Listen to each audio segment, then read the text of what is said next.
Here in the starting phase, for the post-stretch single leg squat, the right ankle is in 113 degrees of dorsiflexion. The right knee is in 163 degrees of flexion. And the right hip is in 174 degrees of flexion. For the left leg, the starting ankle dorsiflexion is 106 degrees. The left knee is in 159 degrees of flexion.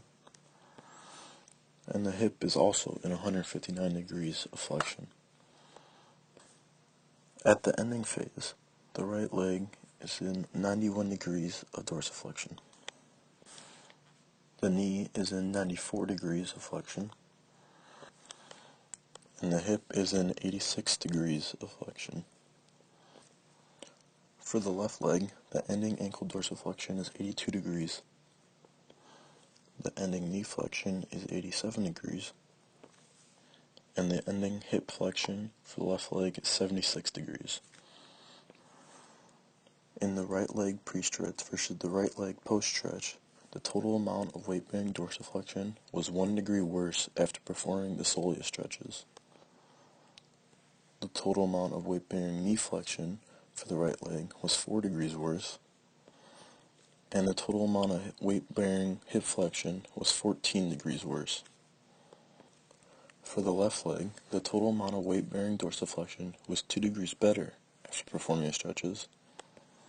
The total amount of weight-bearing knee flexion was 7 degrees worse, and the total amount of weight-bearing hip flexion was 3 degrees worse. Based off of the lab results, the Soleus 3D stretching matrix made my talocurl joint, my knee joint, and my hip joint of my right leg stiffer after performing the stretches because the total amount of weight-bearing dorsiflexion, knee flexion, and hip flexion were all worse than the pre-stretch.